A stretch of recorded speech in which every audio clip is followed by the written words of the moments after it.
নমস্কাৰ বন্ধুসকল, জনপ্ৰিয় অভিনেতা মোহন আৰু কেকেটাক প্ৰায় এবছৰ ধৰি বেহাৰবাৰী আউটপোষ্টত দেখা পোৱা নাছিল। কিহৰ কাৰণে তেওঁলোক ক'ত গৈছিল, আজি সকলোবিলাক তথ্য আৰু ফুটেজ আপোনালোকৰ মাজত দাঙি ধৰিবলৈ চেষ্টা কৰিম। কেকেটাই এটা ইণ্টাৰভিউত কোৱা মতে তেওঁ এবছৰৰ কাৰণে বেহাৰবাৰী আউটপোষ্টত তেওঁক দেখা পোৱা নাযাব বুলি তেওঁ আগতে উল্লেখ কৰে আৰু তেওঁৰ ষ্টেটমেণ্টটো আপোনালোকক দেখুৱাম।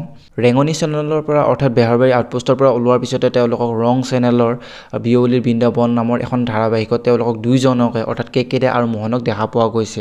বেহাৰবাৰী আউটপোষ্টৰ বৰ্তমান আপোনালোকৰ প্ৰমো দেখাইছে, প্ৰমো যিহেতু ওলাই গ'ল। এতিয়া বেহাৰবাৰী আউটপোষ্টত মোহন আৰু কেকেটাক আপোনালোকে কেতিয়াৰ পৰা দেখিব? জানুৱাৰীত তেওঁলোকৰ শ্বুটিং হ'ব আৰু জানুৱাৰীৰ শেষৰ ফালৰ পৰা আপোনালোকে কেকে আৰু মোহনক বেহাৰবাৰী আউটপোষ্টত দেখিবলৈ পাব। আৰু তেওঁলোকৰ ভাষ্যখিনি শুনো আহকচোন। লাভ কৰিছিলে বিশেষকৈ কেকে চৰিত্ৰটোত এতিয়া আকৌ পুনৰবাৰ ৰেঙনি টিভি বেহাৰবাৰীলৈ উভতি আহিছে, কি ক'ব?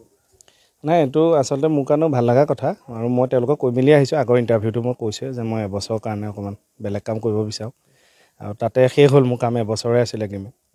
তেওঁলোকৰ লগত যোগাযোগ হ'ল। আকৌ এইখনতো একে আৰম্ভণিৰ পৰা যিহেতু মই থকাই একে জন্মৰ পৰা, গতিকে আকৌ ইয়াত আৰম্ভ কৰিছোঁ। জানুৱাৰী মানৰ পৰা শ্বুটিং কৰিম। এতিয়া প্ৰমোবোৰ শ্বুট কৰিলোঁ আৰু এইটো মানে সুবিধাতে যে অসমবাসী ৰাইজক আগন্তুক ইংৰাজী নৱবৰ্ষৰ চেনেলৰ জৰিয়তে মই ওলগ জনালোঁ। সকলো ভালে থাকক, সুস্থ থাকক, হাঁহি থাকক।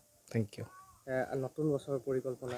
নতুন বছৰ মানে এতিয়াতো ইয়াত শ্বুটিঙতে আছোঁ। অসমীয়া চিনেমা এখন আহি আছে NRC বুলি, আৰু বাকী বেহাৰবাৰীলৈ যাম, বেহাৰবাৰী মাজে মাজে কৰিম আৰু তেনেকৈ চিনেমাৰ কথা চলি আছে আৰু দুখন, যদি স্কেডুলটো মিলে আৰু সেয়াও মিলাই লৈ কৰিম চাগে আৰু নতুন বছৰতে।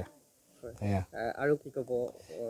নাই, আৰু বেলেগ তেনেকুৱা ক'ব লগা নাই যে যিখিনি কাম কৰিছোঁ বা আহিব আগন্তুক দিনত প্ৰচাৰ আমিতো কৰিমেই। গম পালে আপোনালোকৰ সময় হোৱাকৈ চাব, বিশেষকৈ অসমীয়া চিনেমা চাব বুলি সকলোকে অনুৰোধ ৰাখিলোঁ। Thank you. খুবেই ভাল লাগিল তেওঁৰ লগত কৰিবলৈ পাই, মোৰো মানে সুখী। আৰু যিহেতু কামটো অসমীয়া চিনেমা এখন বাহিৰত হৈছে, সেইটোও ভাল লগা খবৰ। আৰু যিখিনি ৰাইজে মৰম দিছে তাৰ বাবেও ৰাইজক ধন্যবাদ জনাইছোঁ। আগন্তুক দিনতো এনেদৰে উৎসাহ আশীৰ্বাদটো ৰাখিব, যাতে আমিও কামখিনি এটা আত্মবিশ্বাসে কৰি যাব পাৰোঁ। অসমৰ ৰাইজে কেতিয়াৰ পৰা টিভি স্ক্ৰীণত চাবলৈ পাব? কালিতো প্ৰমো ওলাইছে, এতিয়া এইকেইদিন প্ৰমো ওলাব আৰু ক'ৰবাত এনেকুৱা কিবা ফটোশ্বুট হৈছে, এইবোৰ হৰ্ডিং চৰ্ডিং আহিব।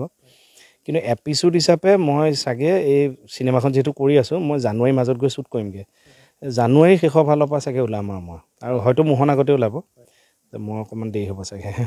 আৰু প্ৰমোটো ওলোৱাৰ লগে লগে সমগ্ৰ ৰাজ্যতে ব্যাপকভাৱে সামাজিক মাধ্যমত ভাইৰেল হৈ পৰিছে। নাই, ভাল পাইছে মানুহে আৰু মানুহৰ কাৰণে আহিছোঁ। কাৰণ মানুহখিনি ওলাই যাওঁতেও এতিয়া আমি ভিতৰি কি পাতিছোঁতো তেওঁলোকে নাজানেতো, বাহিৰৰ মানুহখিনি এটা হৈছে এটা কৰিছে আৰু কিন্তু এতিয়া ওলাই আহোঁতে সেই মানুহখিনি বিভিন্ন মেছেজ চবৰ ষ্টেটাছ দেখিছোঁ, টেগ কৰি দিছে। মোৰ বিৰাট ভাল লাগিছে আৰু এটা ক'ৰবাত হ'লেও এটা আশীৰ্বাদটো ভাল লাগে। সকলোকে ধন্যবাদ, বেয়া পাই নাথাকিব। আমাৰ কামবোৰ চাব, বেহাৰবাৰীত পোষ্টটো চাব, চিনেমাও চাব। সকলোকে ধন্যবাদ। যিহেতু আপোনালোকে গমেই পালে কেকেটাই বেহাৰবাৰী আউটপোষ্টত কেতিয়া ওলাব, কেতিয়া শ্বুট হ'ব, কেতিয়াৰ পৰা কেকেটাক আপোনালোকে বেহাৰবাৰী আউটপোষ্টত দেখাব, মোহন কেতিয়া ওলাব, গোটেইখিনি কেকেটাই আপোনালোকৰ আগত কৈয়ে দিলে।